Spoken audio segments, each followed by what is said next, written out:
नमस्कार दोस्तों, मेरा नाम है राजकीय वर्मा और आप देख रहे हैं रिपोर्टर जी। अगर आपने रिपोर्टर जी चैनल को अभी तक सब्सक्राइब नहीं किया तो आपसे रिक्वेस्ट है चैनल को सब्सक्राइब जरूर करें और लाइक और कमेंट्स करना तो बिल्कुल ना भूलें। हरियाणा के विधानसभा चुनाव के नतीजों ने सभी को चौंका दिया और इसमें सबसे बड़ा झटका अगर किसी को लगा वो थी कांग्रेस। कांग्रेस को उम्मीद थी कि 10 साल के इंतजार के बाद इस बार वो हरियाणा में सरकार बनाने जा रही है। तमाम सर्वे, तमाम एग्जिट पोल ने हरियाणा में कांग्रेस की सरकार को बनते हुए दिखाया था, लेकिन जिन अरमान के साथ 8 अक्टूबर को यह इंतजार कांग्रेस कर रही थी कि नतीजे उनके हिसाब से आएंगे, नतीजे वैसे नहीं आए और अब हरियाणा में बीजेपी सरकार बनाने जा रही है और वो भी इतिहास रचते हुए तीसरी बार। लेकिन अब सबसे बड़ा सवाल यह है कि जो कांग्रेस इस चुनाव में आपसी गुटबाजी और मतभेद की वजह से लड़ती झगड़ती दिखाई दे रही थी, क्या यही एक बड़ी वजह थी चुनाव हारने की? बिल्कुल, इसके पीछे ये एक बड़ा कारण था कि कांग्रेस के जो बड़े दिग्गज नेता थे वो आपस में ही झगड़ रहे थे और मुख्यमंत्री की दावेदारी एक से बढ़ के एक पेश करने की कोशिश की जा रही थी और बहुत सारे इसके अलावा भी कई और कारण थे। इन्हीं कारणों को समझने के लिए दिल्ली दरबार में एक बैठक बुलाई गई जिसमें राहुल गांधी खुद थे, मल्लिकार्जुन खड़गे थे, इसके अलावा अजय माकन और तमाम कांग्रेस के कई बड़े दिग्गज नेता भी मौजूद थे। और इस बैठक में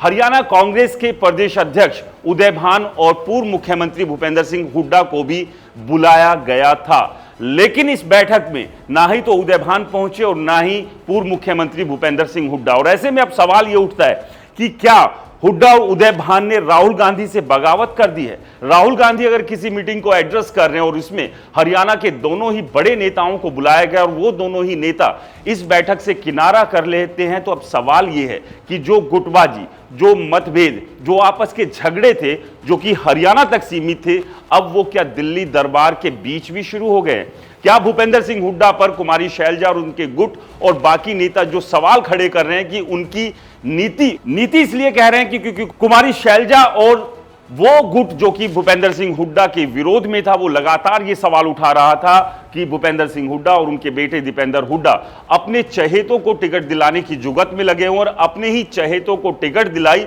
जिसकी वजह से हरियाणा में कांग्रेस हार गई। लेकिन इस बैठक में इसी बात को जानने की कोशिश दिल्ली दरबार कर रहा था और राहुल गांधी ने यह साफ कहा कि हरियाणा कांग्रेस के जो नेता है, जो दिग्गज नेता है, जिनके ऊपर जिम्मेदारी थी इस चुनाव में जीत कर आगे बढ़ने की, उन्होंने अपने इंटरेस्ट के चलते हरियाणा में कांग्रेस को डुबो दिया और इसके लिए बाकायदा एक फैक्ट फाइंडिंग कमेटी का भी गठन किया गया है जो कि अब ये जानेंगी कि असल में इस हार के कारण क्या थे, कौन से ऐसे बड़े कारण थे जिसकी वजह से कांग्रेस हारी। सीधे तौर पर देखा जाए तो जिस तरह से बीजेपी जो बैकफुट पर थी उसने अपनी रणनीति में बदलाव किया और खरगोश और कछुए वाली कहानी को सही साबित करते हुए धीमी गति से ही सही लेकिन ऐन मौके पर जाकर जीत जो है वो हासिल कर ली। लेकिन सवाल यही है कि आखिरकार भूपेंद्र सिंह हुड्डा और उदय भान इस बैठक में क्यों नहीं गए? क्या उन्होंने अब अपने तेवर दिल्ली हाईकमान के सामने भी दिखाने शुरू कर दिए? आपको बता दें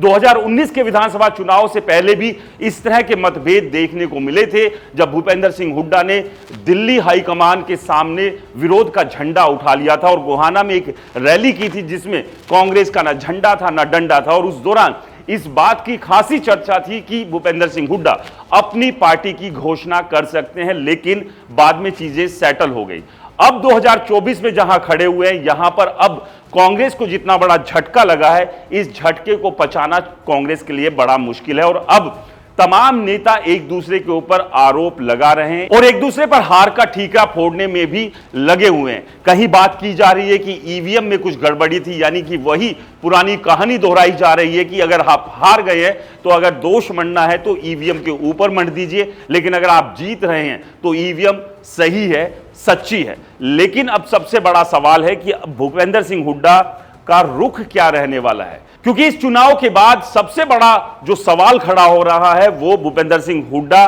की जो रणनीति थी उसके ऊपर खड़ा हो रहा है कि आखिरकार लोकसभा चुनाव में भी जो आरोप लगे थे, लेकिन उन चुनाव में कांग्रेस ने 10 में से 5 सीटें जीत ली थी और भूपेंद्र सिंह हुड्डा ने यह बात कही, ठोक कर कही कि उन्हीं की वजह से ये 5 सीटें जीतने में हरियाणा में कांग्रेस कामयाब हुई थी। लेकिन अब चूंकि 2024 के विधानसभा चुनाव में कांग्रेस हार गई है तो इस हार का जिम्मा कौन लेगा। और अभी तक किसी भी कांग्रेस की टॉप लीडरशिप में से, या फिर वो चाहे हरियाणा हो या फिर नेशनल लेवल पर दिल्ली में हो, जिम्मेदारी नहीं ली है। सभी का दिमाग चकराया हुआ, और इसी चकरघन्नी में सबसे बड़ा सवाल अब यही हो गया है कि क्या कांग्रेस के भीतर जो बगावत